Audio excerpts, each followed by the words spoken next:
Hello.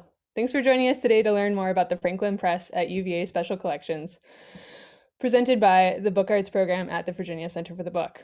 I'm Sarah Lawson, Associate Director of the Virginia Center for the Book, a program of Virginia Humanities.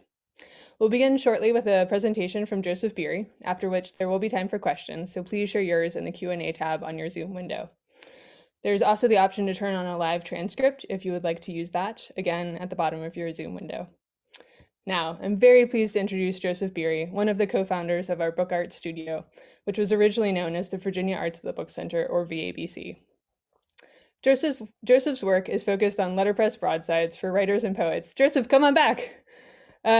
He has produced pieces celebrating the work of Gary Snyder, Wendell Berry, Charles Wright, Rita Dove, and Natasha Tretheway, among many others. Additionally, he publishes Flora Appalachee, which celebrates the flowering plants of the Appalachian Mountains. You can learn more and view his work at josefbeery.com. Josef, welcome. Thanks for joining us today. And please Thank tell you, us Sarah. more. Yeah. Appreciate your help so much. Absolutely. Tell us about the Franklin Press. Yeah, okay. So I'm down at the Center for the Book down in Charlottesville, and Sarah's over in Nelson, and Garrett's here holding my hand. Garrett's the program manager here, and I'm going to change my screen so that I can share with you. Let's see if I can do this right. Sarah's backing me up if I have a problem. Okay. All right, Sarah, does everybody see that? Okay, I hope Looks so. great. Okay, great. Okay, here we go. Hi, everybody. So the Franklin Press at the University of Virginia, oh my God. So we all in the West think about printing presses as starting with, Johannes Gutenberg. That's what we're all taught in elementary school. And that happened about 1450. He started printing on a press. But that's not the complete story. As those of you who studied printing know, printing goes back much further than Johannes Gutenberg. It goes back to China. But here in the West, printing in multiples on a press was really started happening just before Gutenberg. Now this is an engraving from 1499. Actually, it's a woodcut from 1499. Showing it's the first woodcut, we believe, of a printing press. And so here we can see all the skeletons and devils arriving to take the poor printers off to death. This is a Dance of Death print. Dance of Death prints celebrated all the different professions, so there was nowhere that anyone was safe. So the type compositor and the printer and the bookseller were all open to die. So that's what this print was about. But the details of the press are interesting. We can see that there is a screw and a handle. We can see that there's someone sitting at a type cabinet, type tray, setting type. And so this is pretty interesting. 1499. Now, 100 years later, we get this print, and this is an engraving, and it appeared in a book called New Inventions of Modern Times. And here we can see the typesetter again, the compositor, and we see actually there's two compositors over to the left and one in the foreground.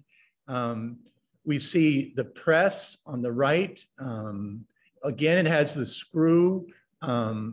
We don't really see anything sliding in and out underneath the press. We just see that there's a piece of paper and maybe a plate down underneath there.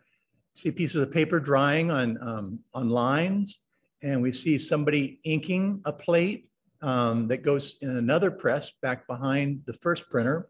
And we see paper coming in. Paper, of course, was a very expensive item. But it's really kind of cool to see these prints because they give us a look at the technology of that time. So like I said, this is about 1600. So printing had been around 150 years by this time.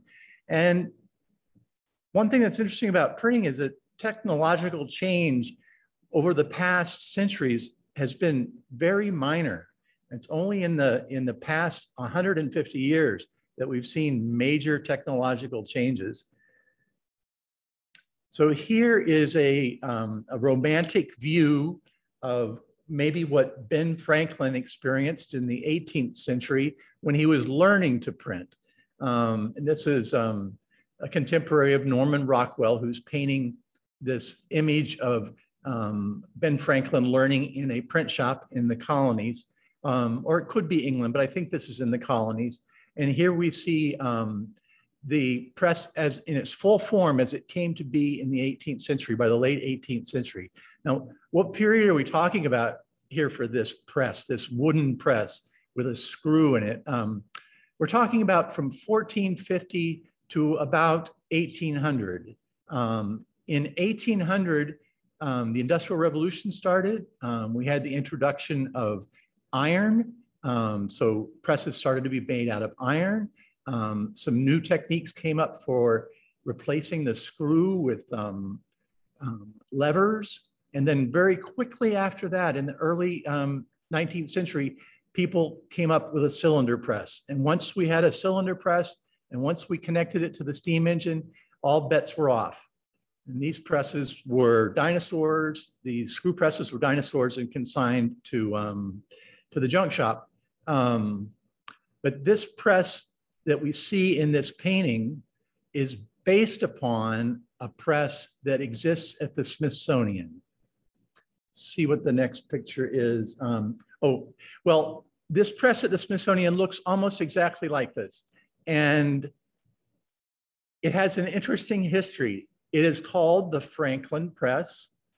And I'm going to show you now the attribution that they have to this being the Franklin Press. So there's a brass plaque on this particular object, and it's in the brass plaque. There's a lot of talk about the press, but it says Ben Franklin visited this very press in 1768. He was an apprentice in let's see, 1725 to 26 in London. But in 1768, he purported to have visited the press, and he spoke these words, which people thought to say, this was his press. He says, "We will drink together. It's now 40 years since I worked like you at this press as a journeyman printer." Then the doctor sent out for a gallon of porter, and he drank with them. He only worked at a press for 6 months, less than that. Most of what he did was as a compositor. But so the likelihood that this press that carries this brass plaque was the press that he used is not real high, but it's called the Franklin Press. And here on the right, you see a photograph of the Franklin Press as it exists in the Smithsonian. You can go see it now in the Museum of American History. There's that brass plaque on the head. And there to the left is a print of the press when at one point some folks were trying to sell it. It had a very shady history. Most of its history involved being owned by whoever was paying the rent on the roof over it. And that seems to be the case with most of the printing equipment that we all use today. But at some point, somebody said, no, that's my press. If you want it, you can buy it from me. And I think it was sold to the Smithsonian for something like $750 back at the end of the 19th century. Well, when I came to school at the University of Virginia, a replica of this press had just been built. And let's see if I've got it. So this book had been published by a man at the University of Virginia named Clint Sisson and a curator from the Smithsonian named Elizabeth Harris. And in this book, the main work of the book is that they went and they measured every detail on this printing press at the Smithsonian. And then Clint was quite ambitious. He decided to build one. And I think he built several of them. And he kept a record of what it was like to build them. He enlisted help from some other folks because it's not that easy to build one of these presses. That's where the press that exists now that I'm going to show you printing on came from. Clint Sisson and Elizabeth Harris and company built it in the 1970s. It now lives in the South Gallery of the Harrison Small Building at the University of Virginia, adjacent to Alderman Library. It's a screw press, and it's sort of the epitome of where we had gotten with screw presses in America at the end of the 18th century. But what I wanted to show you next is that the idea of elementary school teachers associating that screw press with Johannes Gutenberg is specious. This is the kind of press that was being used before the printing press was created, and this is a press for taking the water out of paper, out of a heap of paper. You'd put it underneath this press, put the bar through the hole on the wooden screw and pull and take the water out. So this press was probably the inspiration for Johannes Gutenberg's printing press and all the printing presses that came after that. But we go back even further than that, because back in the time of Christ, they were using screws for various things in presses to obtain olive oil, wine. And so the screw press had been around for a long time. And to me, it's kind of amazing because a screw seems like a rather difficult thing to acquire when you're working on a farm. But I've really been enjoying doing research about this press since I've started printing on it. And I've learned a little bit about screws and how to make them. So here's the press that Clint Sisson built with the help of others. It is a fair copy of the Franklin press. And you can build one too if you get a hold of the book. Because it's a book of measured drawings. I have some friends who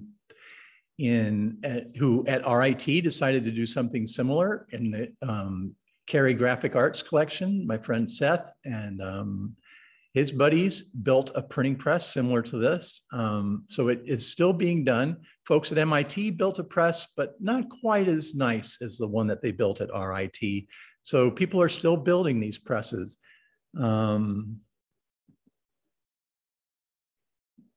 What we know about these presses comes from two major sources for me. The two major sources for me is this book, Joseph Mockson's book with a very long title called Mechanic Exercises or the Doctrine of Handiworks Applied to the Art of Printing. Now, this was printed in 1683. Mr. Mockson was a printer. He also made maps and globes, and he was the king's hydrographer. He told the king that there was an open sea at the North Pole because he got so much sunlight in the summertime, he didn't need to worry about an ice cap up there. I don't think he ever went up there to find that out for himself, but that's the way thinking went at that time. In this book, he was the first person that I know of that wrote down all the details of what was going on in the print shop. And we know that people operated under guild systems, and that's how they passed on information. But here was Joseph Mockson, a printer, writing it all down. And the way he made his money is that he wrote it down and he published this book in serial form in 24 parts. Each part was 16 pages. It was a quarto. And he would sell these on the street or in print shops. I think they cost 2 shillings.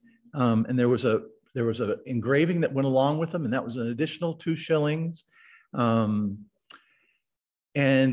it wasn't really compiled into a book until much later. And even then, it was various copies that had been collected that had survived from that period of time. So we're lucky to have this book. I'll read you a portion of it later, and you'll see just how kind of bizarre his voice is. The other great source, a little bit later in the 18th century is, oh, excuse me, this is Joseph Mockson's illustration of the press.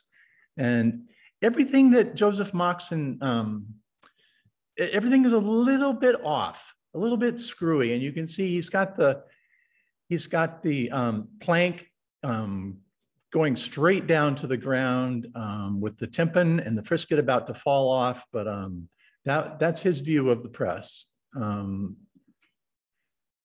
But in the 18th century, Denise Diderot and other folks printed the amazing Encyclopedia, and they did a very, very detailed accounting of printing. And this is their engraving of a very similar press. And we can see they used straight edges, and they knew which side was up. And it's very similar to the press that we're using.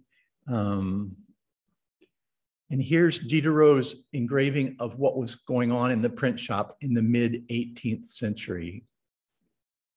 So here we can see two presses. When I first saw engravings like this, I was just amazed by these angular pieces going everywhere. And I thought, what could be the function of these antennas sprung off of the tops of these presses? And I eventually found out after using the press at the University of Virginia that didn't have these angular pieces, that the reason that they're there is simply to keep the press from walking across the room.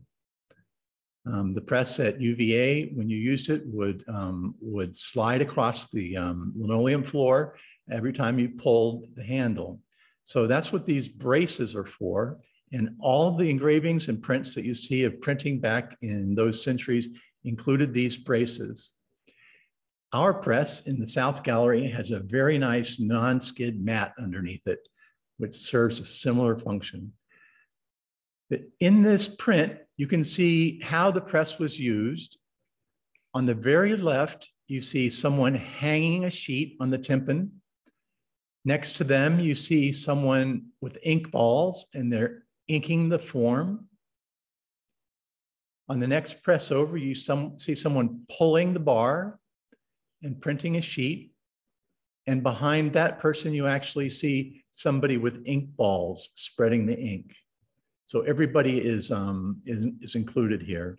This is a drawing I did of the press to show you the principal parts in case you wanted to learn the names of everything. You've got the tympan and frisket, which you're probably familiar with if you're doing letterpress printing. And then the working parts of the press are this screw spindle and the platen. And the screw spindle is what's pushing down on the platen. And it's kind of like a car jack. There were screw car jacks like this, and it needed to be pressing between two things. And the things it was pressing between were the head, that great enormous beam in the middle of the press frame, and a similar beam underneath the press frame called the winter. You can see it right behind that crank. So that's what the screw moved against, and in moving, it moved the platen. It didn't move it a whole long ways. It moved it about not much more than well, it certainly wasn't an inch, but it was probably between 3/4 of an inch and 1/2 an inch. And that required the handle to be pulled about 90 degrees. And so there you can see the mechanical advantage of pulling the handle 90 degrees, and the screw was pushing the platen down 1/2 inch. The motions on the press were the platen movement up and down and the bed movement back and forth. Now, the prints that I've shown you so far, none of them had a bed which slid in and out in the press. But the Franklin press did, and this was a wonderful innovation because it allowed you to quickly put the bed underneath the platen and to remove it, which is really important if you wanted to print volume. The other thing that moves in this drawing you see is the tympan. The tympan folds up to get out of the way so that you can ink the form, which is sitting on the bed. So there is we call this person the beater. We had two people who were operating this press, the beater and the puller. And the beater is responsible for putting the ink on the form.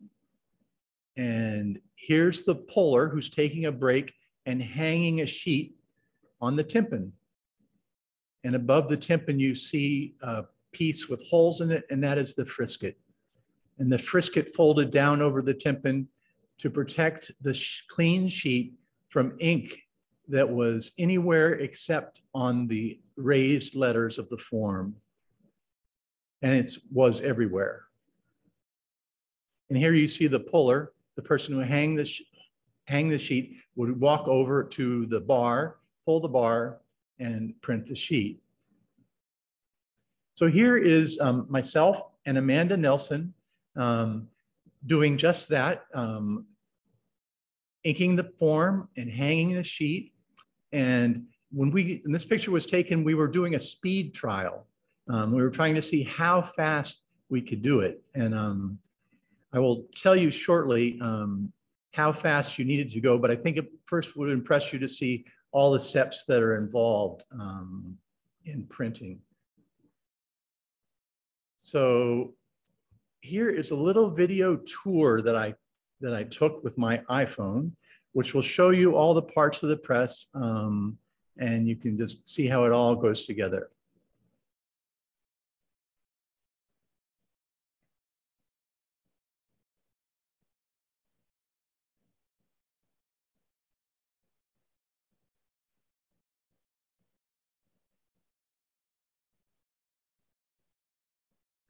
That metal case that's holding the screw is called the hose, and what's inside of it is two pieces of wood holding the spindle vertical.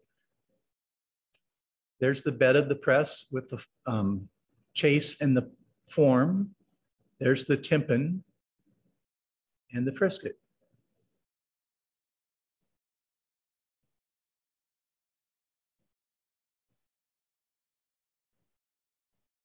That crank is called the rounce, and it's what moves the assembly that has the form on it underneath the platen.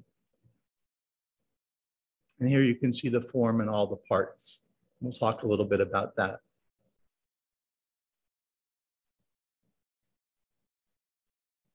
So you can see ink was everywhere. And so the frisket was pretty important. Here's the sheet hanging on the tympan that had received the ink.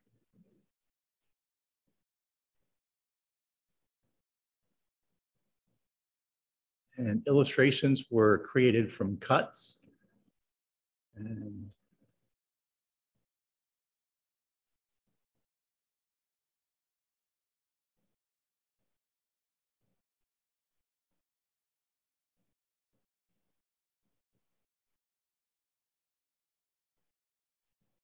we'll have a chance when this is over for you to ask questions. I'm sure you have some. I'll show you a little close-up of some more of these parts for you to see, tell you more about them. It really is a very simple machine. And like I said, it didn't change much at all over the centuries. Here you can see that screw in the very top. It's a 2.5-inch diameter piece of steel that's been cut into a screw. It moves within a nut, which is held in that piece of wood above it. You see the handle coming off to the left. Then you see the metal box, the hose, holding those two blocks of wood, which are encasing the other end of the screw, which is called the spindle. And that screw and spindle go all the way down through that horizontal piece of wood called the till, down to the platen, where the point of the spindle pushes on the platen. And the platen is suspended from the corners of the hose by those strings that you see. Here's that screw, close up of it. Those brackets on the right and left of it are holding the nut in the head, holding it in place. Here's that hose. That piece that's holding the hose together is called the garter. And yes, indeed, the hose, they meant like a sock. And the garter was what was holding the sock up. Here's that spindle. The spindle is the most important part of this press. It was the hardest part to make. And you can see it here on the right. That piece of metal needed to be created with this threaded screw in the top, a hole in it to take the handle, and then a long pointed section to be held in the hose and then come down and join up with the platen. The screws, where did screws come from? This always amazed me. The screw, they didn't have screw lathes. And so these screws were made by hand, and they were cut with metal cutting saws and gravers and files very carefully to create that exact screw. And once you had the screw done, then you had the work of creating the nut. And that is a mystifying idea too. How did you create the nut? The idea now is that the nut was actually made of brass and it was cast around the spindle. You never really see the nut on the press because it's hiding inside the head. So before steel screws, they had wooden screws. And you can imagine a little bit easier how you would cut the wood. But once again, it's pretty challenging to cut those threads. I thought that it was, I just didn't believe that people at the time of Christ could be cutting screws. I thought they had to come, that they came from space invaders or Mars or something. But indeed, they did cut these screws, and it wasn't that difficult to inscribe a screw or the helix of a screw onto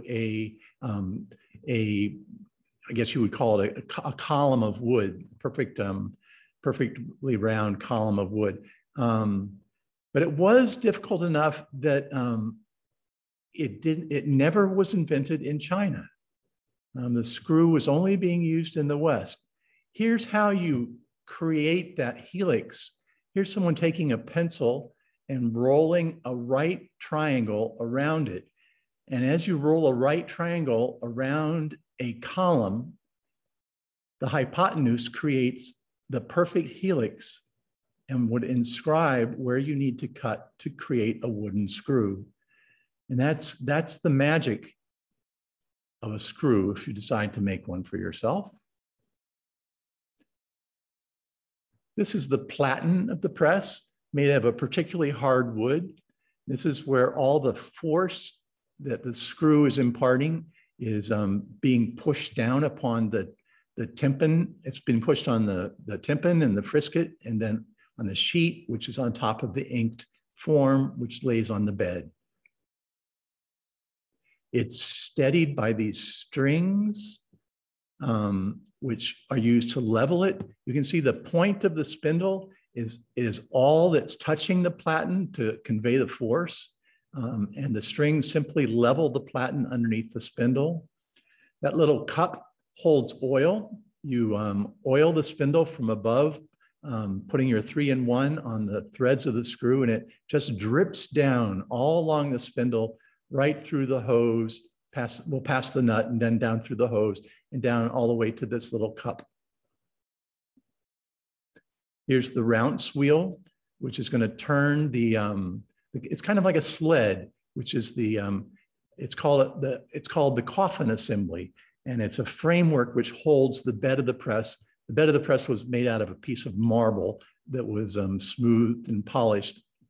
And this wheel turns a drum around which is wound a leather belt, which is attached to this coffin assembly and moves it back and forth. There are no wheels moving it back and forth. On the right, you can just barely see a little bit of a steel rail and it actually slid on these steel rails with lubrication. So there you can see the tympan open, form exposed, and there's the tympan closed.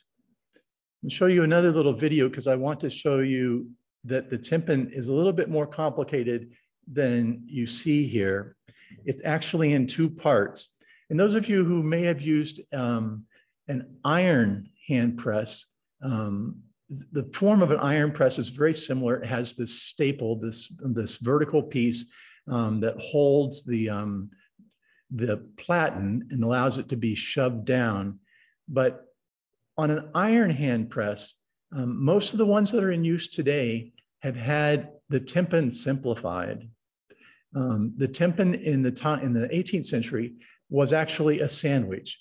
And the tympan in today's 18th century iron presses have the inner tympan removed so that you can create packing by hand. But in the 18th century, packing was created like this.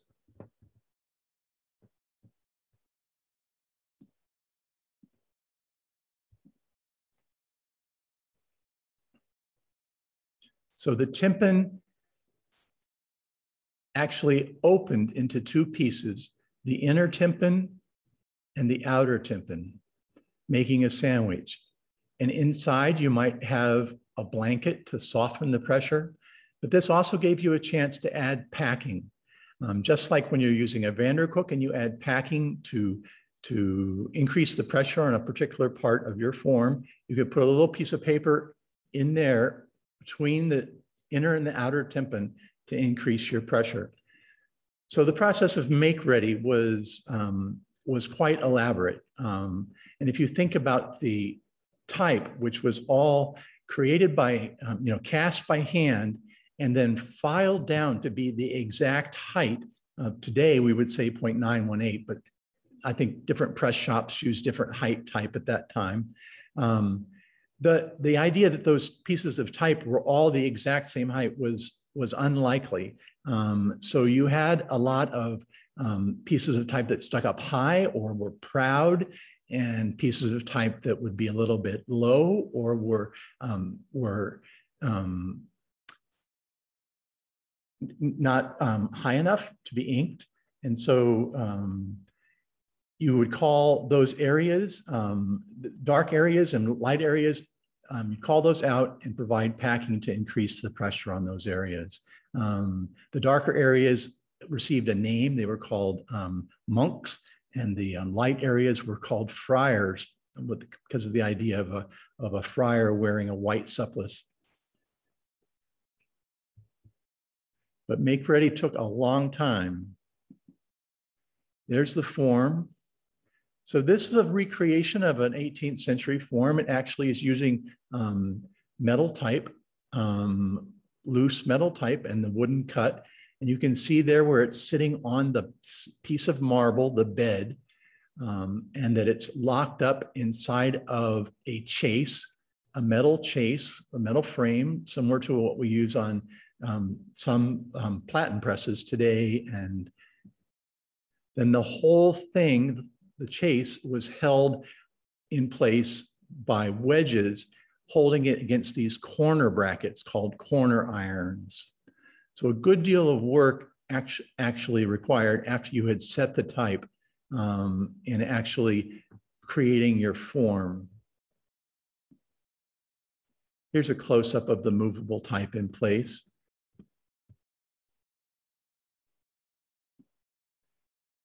And the cut.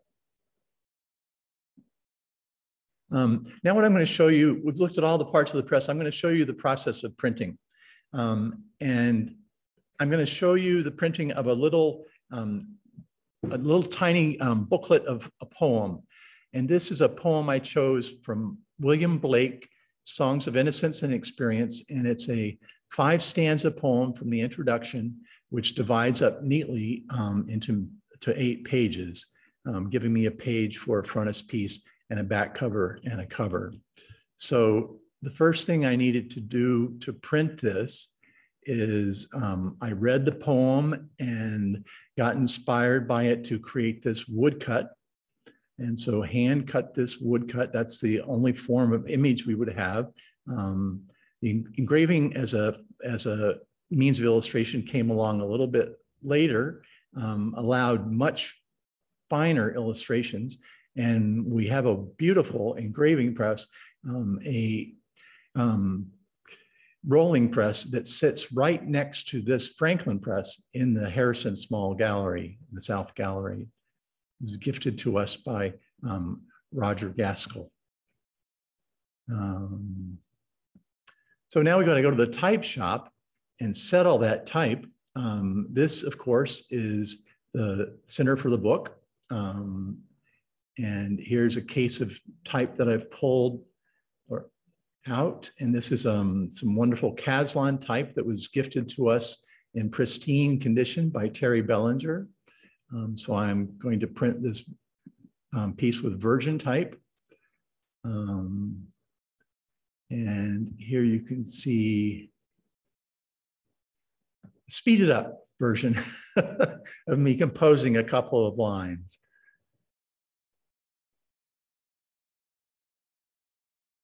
This is a nice old wood composing stick that is in the collection of Rare Book School.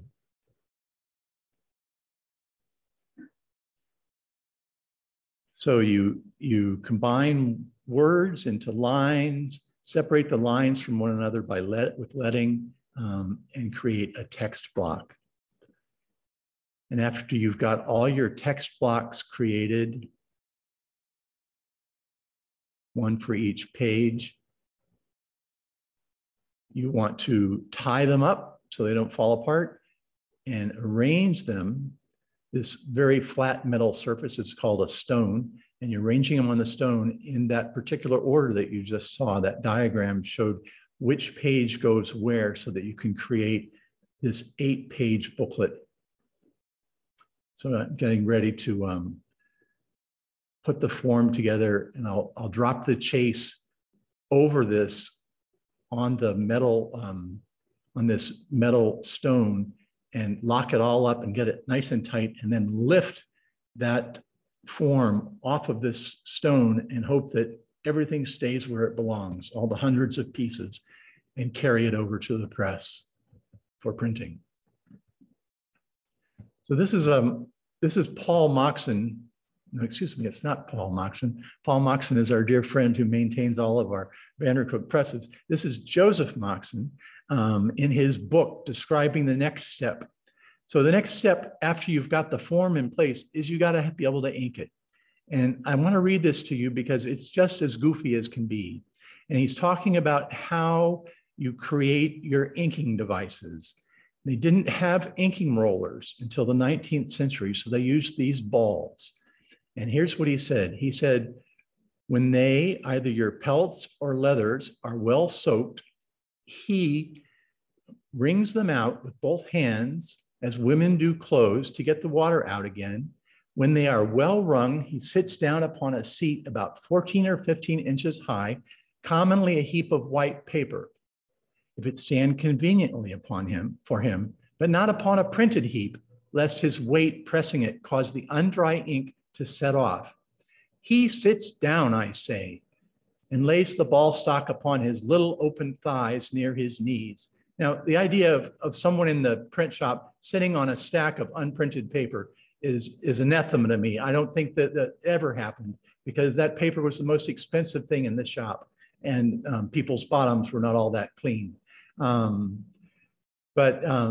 He then describes in intricate detail in paragraphs going on beyond this one, how you would take the leather cover, stuff it with wool, and tack it together onto a wooden stock. Now, you don't get to see this every day, but I took a video of me doing this very thing.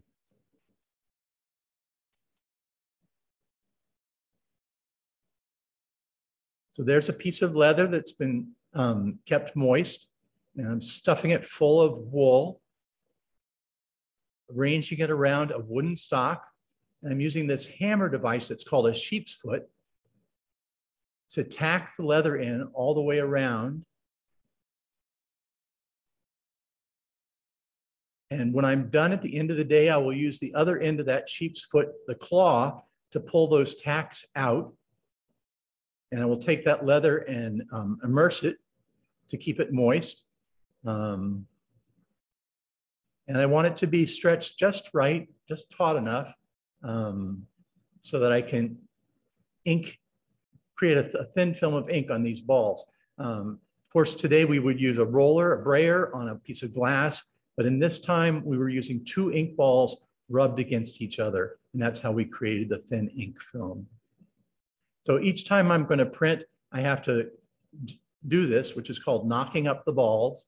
And I get out the leathers, which have been soaked in water, and stuff them with wool, and then tack them to the ball stocks. So they're ready to go. There's one more step of preparation required before we can print. And that is the dampening of the sheet. Now, we don't print on damp paper that much these days, but back in the 18th century, you wanted to print on damp paper so that it was soft. And so I'm going to dampen the sheets one by one. I lay a damp sheet down and 2 dry sheets on top of it, make a big stack or a heap, put them under boards and put it under weights, and get the water to move through the stack evenly. You want it to be just slightly damp, barely damp, moist. You don't want water to drip off of it or it won't take up the ink, but you want it soft enough that the minor pressure of that screw, which is only 32 pounds per square inch, is able to push the letters into that paper. I think this video is printing.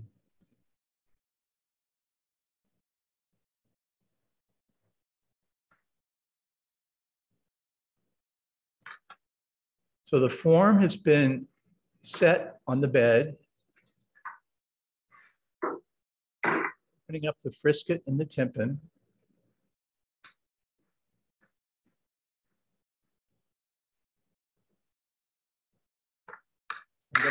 This is called planing the type, to make sure that all the type is sitting on its feet against the stone of the bed.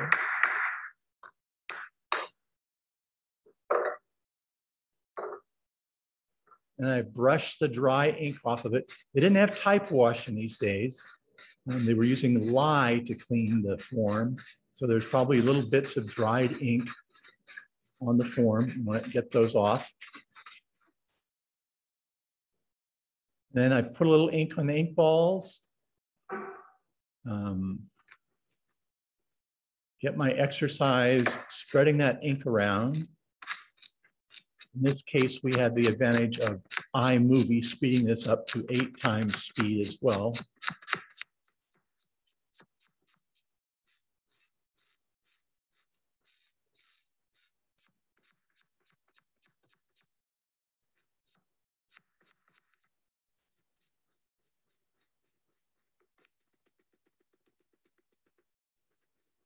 Then after it's all smoothed out into a nice thin film, I can take it over and ink the form.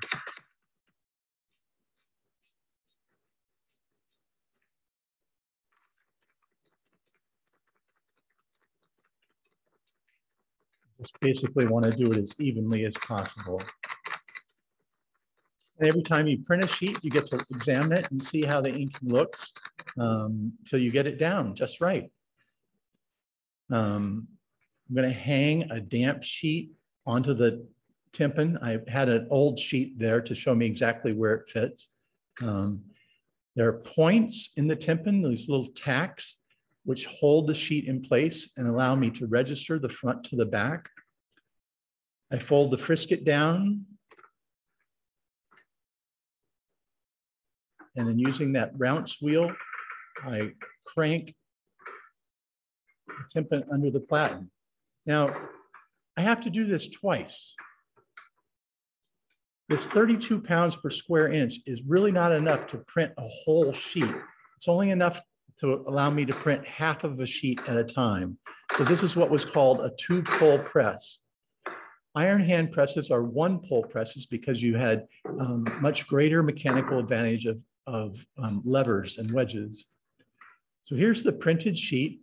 It's a little bit damp, and I put it over here to dry. And then tomorrow, after it's dry, I will dampen it again and bring it back and print the other side.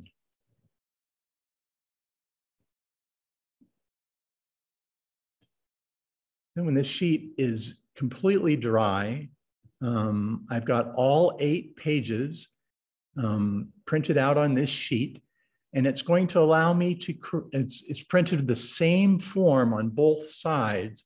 And this is work and turn printing, which means that everything is printed on from one form, and then I just turn the sheet over and print the other side to get the backs.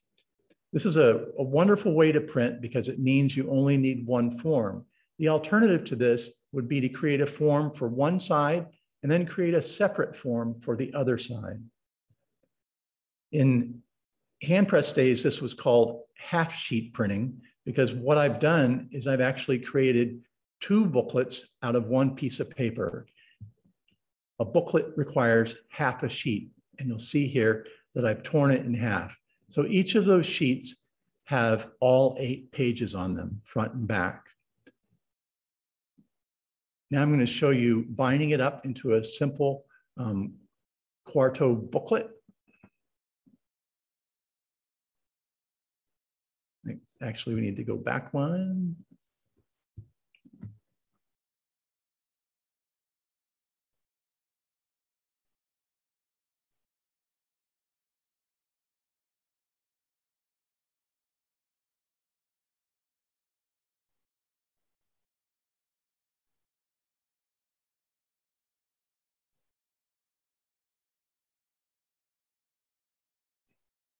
And there you go, voila. You've got the cover, the frontispiece, page 1, 2, and 3. Now I'm going to apologize here in the middle. I'm not a fine printer. A fine printer would have made sure that these lines backed up perfectly through the sheet.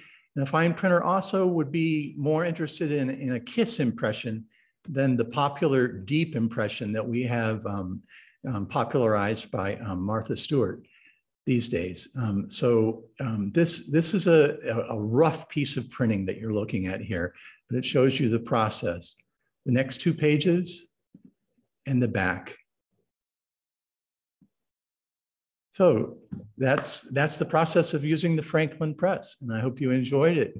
These are the various sources for my images that I showed you today, and these are all the many wonderful people and institutions that have lent me time and equipment so that I could learn more about the Franklin press. And then, as some of you know, I actually created a little wooden press that sits on a desktop, which allows people to do this same thing with their class or with themselves, and it's called a Book Beetle. So I'll end with a slide of that, and then I'll turn my screen off and be available for questions. Joseph, don't turn your screen off. Thank you so much. That was wonderful. I mean, I learned a lot. I hope everyone who is watching also learned a lot. If you have questions, folks out there in the world watching, please add them to the Q&A. Looks like one just came in. Thank you. Okay, well, thanks for comments. Also, those are great. But if you have questions about anything that Joseph talked us through, please chime in with those. Garrett, likewise, do you have any questions? Yeah, one of them is, Joseph, you mentioned you were going to tell us the amount of sheets that a traditional printer Right. one of these presses. Right. So you saw that slide of Amanda and I doing speed trials. Well, according to the literature, the press operators were expected to print 240 sheets per hour. And that's 15 seconds per sheet. to ink the form, hang the sheet, roll it under the platen, make the first impression, roll it the rest of the way under the platen, make the second impression, roll it back out, and take it off. And that was supposed to be done at a steady pace to create a token, or 240 sheets per hour. And you were paid based upon being able to create that token in a day. I don't think that the press operators were actually the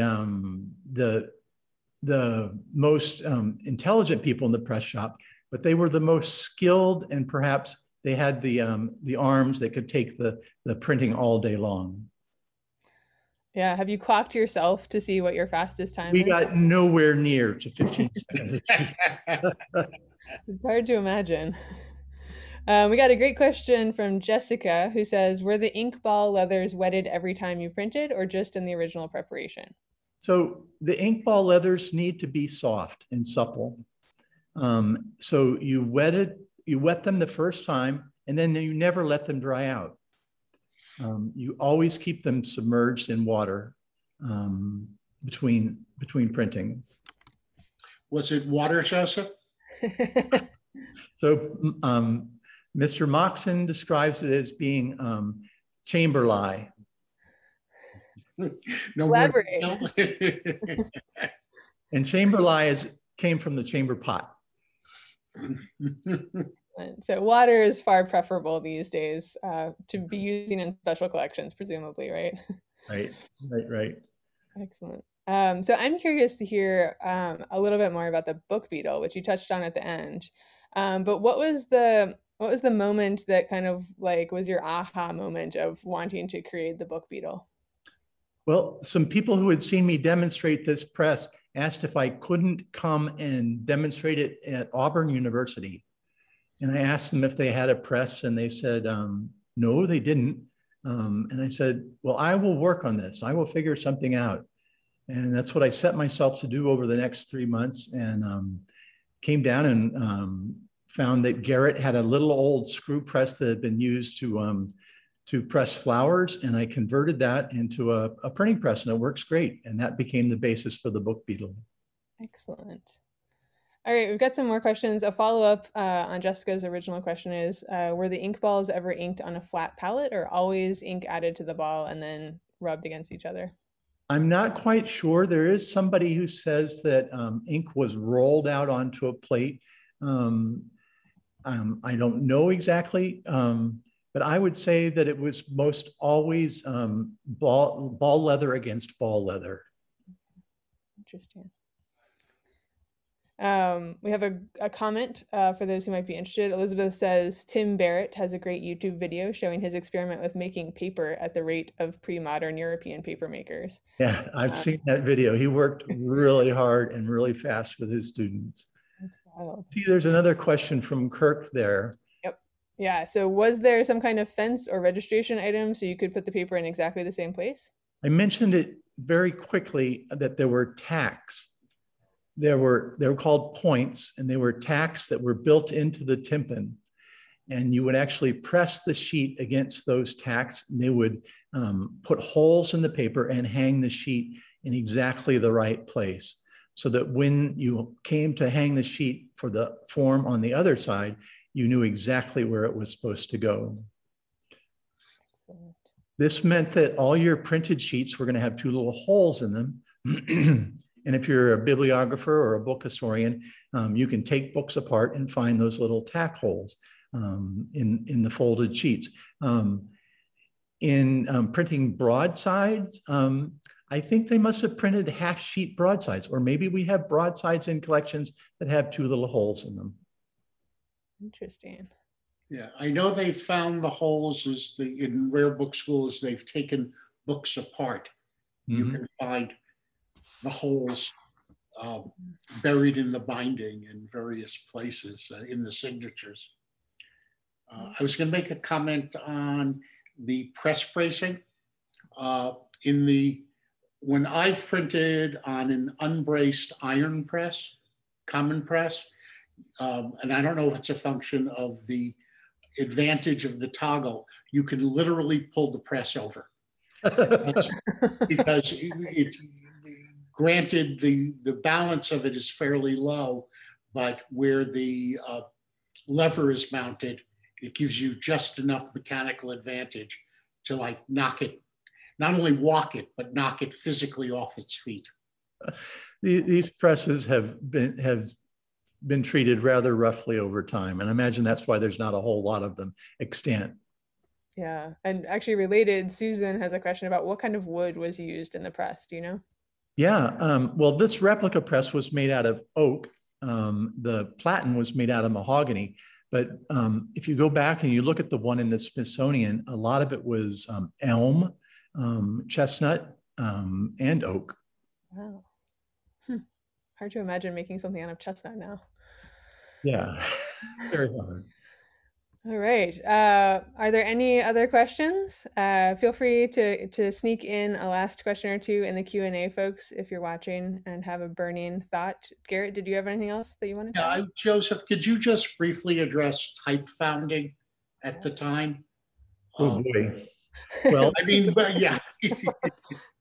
From what I know, and I'm not a scholar, most of the type used in the early colonies was not made here. It was made in England and shipped here, and it was most often coming from William Caslan's foundry, and that's what Benjamin Franklin was using, and that's what the Declaration of Independence was printed in.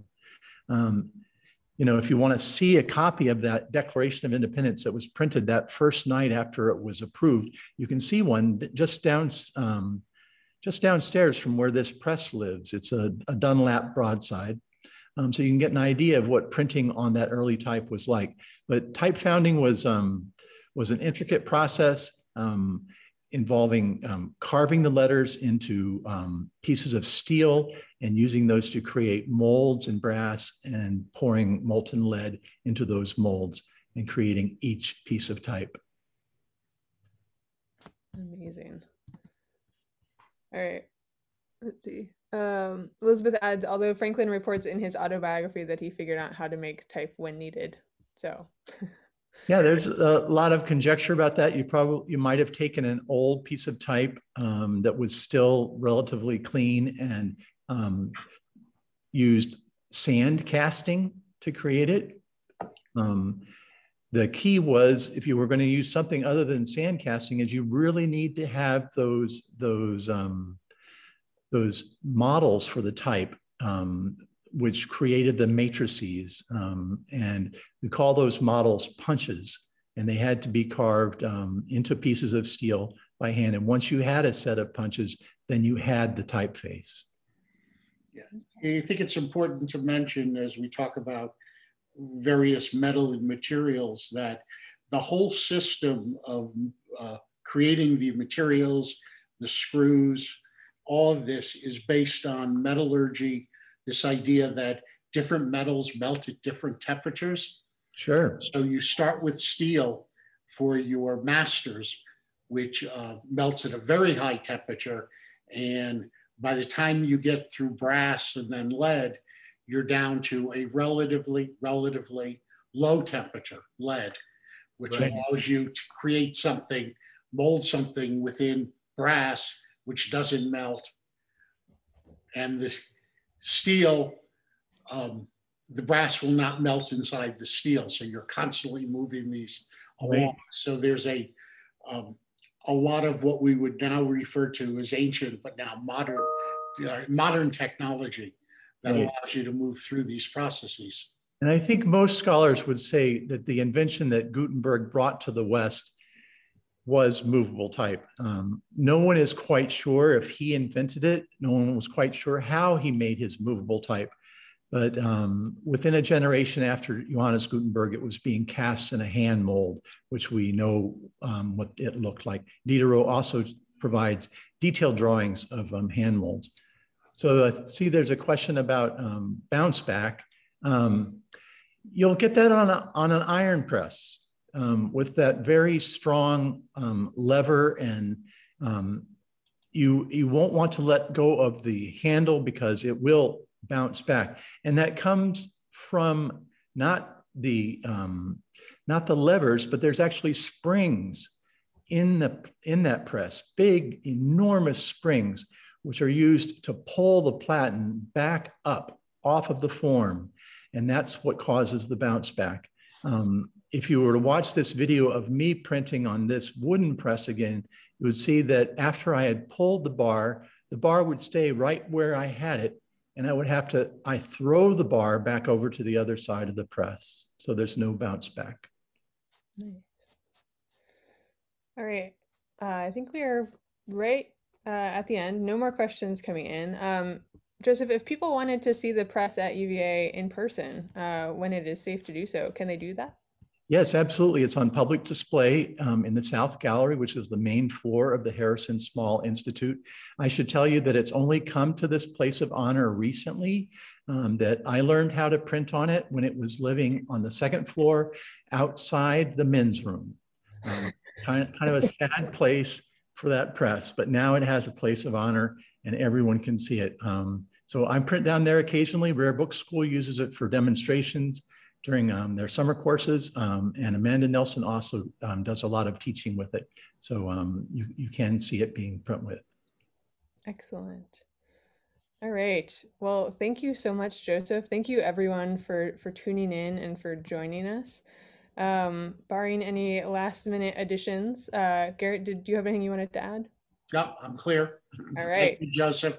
Thank you so much. Thank you, everybody. Thanks for joining me. Yeah, and just a reminder that you can learn more about Joseph's work at josefbeery.com. And we also hope that you'll explore the resources available from Book Arts at the Virginia Center for the Book at vabookcenter.org. Thank you all, and we'll see you at the next virtual event.